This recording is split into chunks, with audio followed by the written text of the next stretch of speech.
Buenos días, muchas gracias por la invitación. Por favor, coméntenos este tema que es de interés nacional, pero primero comencemos con lo que ha ocurrido en Ayacucho, ¿no? ¿Qué es lo que podría haber desencadenado esta intoxicación masiva que ha dejado a 9 personas fallecidas? Se habla de contaminación de alimentos con insecticidas, con plaguicidas. Coméntenos sobre ese detalle, por favor. Sí, bueno, vengo como representante de la Sociedad Peruana de Pediatría y es nuestra preocupación constante la salud pública de nuestro país. Este ha sido un evento realmente terrible, una tragedia, y eventualmente la evidencia clínica a la fecha apunta pues hacia tóxicos. Dentro del cuadro clínico, el contexto clínico que presentaban los pacientes apuntaba, como ya se ha señalado en otras oportunidades, a los órganos fosforados, que son componentes básicos de muchos pesticidas, y más todavía en zonas rurales. Lamentablemente parece que debe haber habido alguna contaminación de los alimentos, algo que hayan ingerido todos en grupo realmente en esa terrible reunión, ¿no? Trágica. Pero para que una persona, digamos, se intoxique y pueda desencadenar la muerte, ¿este elemento químico tiene que estar así en contacto directo, digamos, con el alimento, o puede ser también porque los productos están colocados dentro de la vivienda, la acción del aire? Explíquenos esa diferencia, por favor. Sí, bueno, realmente hay algunos tóxicos que pueden ser inclusive absorbidos por la piel, ¿no? Por vía aérea ya tendríamos que hablar quizás de productos industriales. Por ejemplo, el mercurio, cuando se procesa el oro, ¿no? La minería informal. Que hay en la zona también, es por aspiración. Los insecticidas, por ejemplo, si uno puede tocar el insecticida, se absorbe rápidamente por la piel.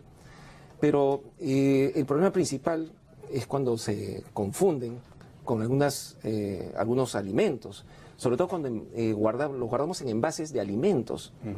De pronto guardan en botellas de gaseosas lejía, insecticidas, sustancias tóxicas, ¿no? terribles, o también cuando no hay un buen almacenaje. Todas estas sustancias tóxicas deberían estar almacenadas de manera independiente, ¿no? a cualquier producto alimentario, debe estar en otro sitio y bajo llave. Independientes, selladas, en un cuarto, digamos, fuera del alcance de los niños, sobre todo, fuera del alcance de los niños. Pero eso generalmente en las zonas, digamos, altoandinas no ocurre. Lamentablemente es trabajo de prevención, ¿no? Tenemos que educar a la población, es nuestra responsabilidad realmente a todos los profesionales de la salud también educar a la gente. Correcto. Doctor, y ya, digamos, hablando de ciudad, ¿no? En nuestro caso, o Arequipa, Trujillo, en fin, en nuestras viviendas, ¿podemos tener nosotros también algunos productos peligrosos que sean tóxicos y que causen daño a nuestras familias? Lamentablemente están al alcance de cualquiera, ¿no? Por ejemplo, tenemos el ácido muriático,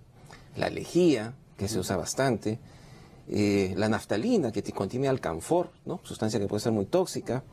Los mismos medicamentos que empleamos para las personas que están en un tipo de tratamiento, si están al alcance de los chicos también pueden ser ingeridos y puede ser causa inclusive de atención en urgencias. La ingesta inclusive también de cuerpos extraños también se considera como intoxicación. Por ejemplo, el uso de baterías, las pilas, estas pilas de reloj, que al ser ingeridas pueden destruir el esófago. En general el listado es muy grande realmente. Los cosméticos mismos que utilizan las damas para su arreglo personal también pueden resultar tóxicos. ¿En qué sentido, por ejemplo? Son irritantes, pueden ser ingeridos, ¿no? Y producir irritación, vómitos, gastritis. En general, por ejemplo, la lejía también se toma y lesiona terriblemente el esófago.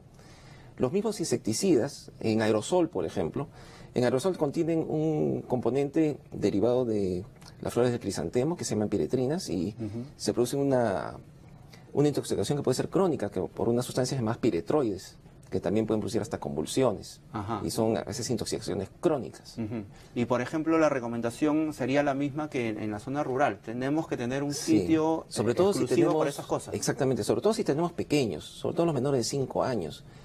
Ni bien el niño comienza a caminar y ya tiene acceso a diferentes objetos en el hogar, uno tiene que estar vigilándolo. Y todos esos objetos deben estar bajo llave realmente. Claro, por ejemplo aquí esto es la naftalina, ¿cierto? La naftalina. Y estos son, digamos, para un niño es como si fuera una, claro, una parece bolita, una golosina, juguete, ¿no? puede ser una golosina, ¿no? Tranquilamente lo coge y se lo lleva a la boca. Exactamente, es un peligro. Entonces, todas estas cositas de remedios, usamos también a veces raticidas, ¿no?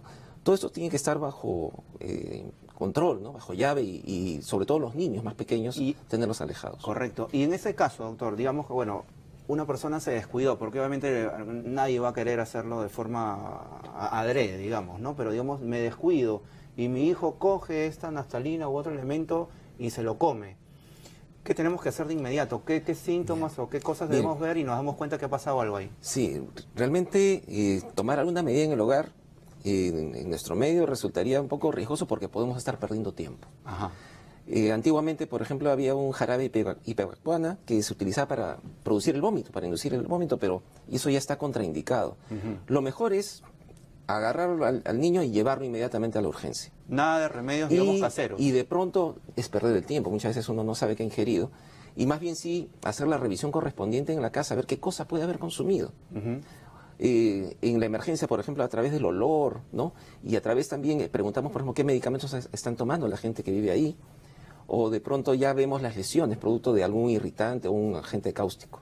Pero es mejor llevarlo inmediatamente a la emergencia. Pero alguna alerta, algún síntoma que nosotros podamos ver en el momento del niño, ¿qué podría ser? ¿Espuma en la boca? ¿Que comience a de pronto que no pueda respirar, de pronto que haya compromiso del sensorio, que esté letárgico, con tendencia al sueño, de pronto que por alguna razón comience a vomitar, ¿no? O diarreas, o dolor, ¿no? Como ocurrió en los pacientes de Ayacucho. Claro, porque en los pacientes de Ayacucho habían algunos testimonios que señalaban que, digamos, se le nubló la visión. Así es. No podían ver, y luego comenzaron a convulsionar, claro, ¿no? Claro, la presión se baja, ¿no? Por bradicardia, por efecto de estos tóxicos, y da una serie de síntomas neurológicos que la mejor medida realmente es tratar de llevarlo de urgencia a un centro de salud. El tiempo, por supuesto, es vital. Fundamental. Es vital el tiempo. En estos casos, por ejemplo, un insecticida o un elemento muy tóxico, ¿en cuánto tiempo podría terminar con la vida de una persona? Puede ser en minutos, realmente, porque pueden absorberse muy rápidamente.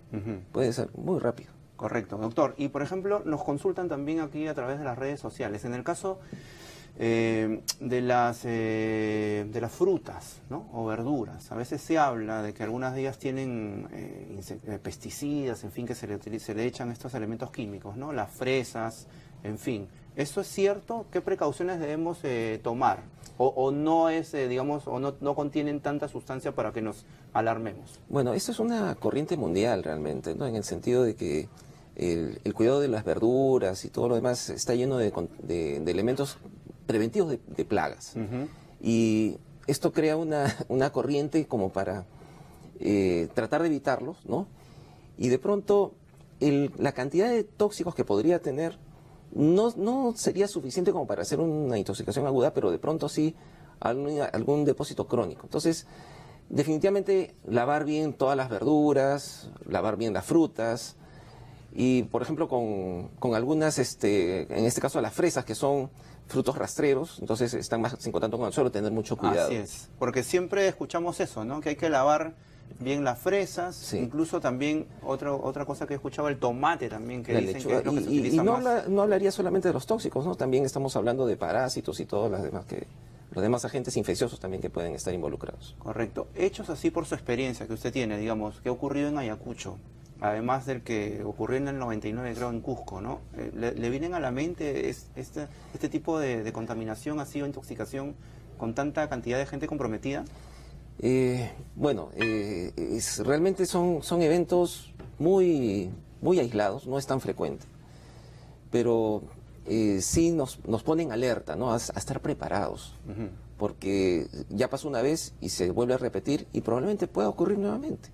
Entonces creo que lo mejor es la prevención, y acá en la prevención tiene que ver la educación, y los medios son responsables, ¿no? Tanto como todo el sector salud, para conseguir esto. Acuérdense, siempre mejor es prevenir que curar.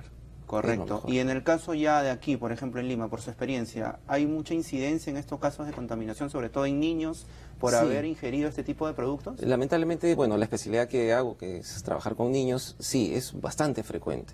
Y esto, parte de la consulta también es enseñar a la familia a tener los cuidados correspondientes. Esto es muy, muy importante. Los daños que puedan causar pueden ser permanentes y dejar secuelas. ¿Como cuáles, por ejemplo? Si hay afectación del sistema nervioso, puede dejar al paciente con daño cerebral muy importante, con epilepsia, con discapacidad, inclusive si es que la intoxicación ha sido muy severa. Tremendo, realmente. Sí. Bien, doctor, muchísimas gracias por estar con nosotros. Muy interesante todo lo que ha compartido con nosotros el doctor Daniel Kut, y así cerramos.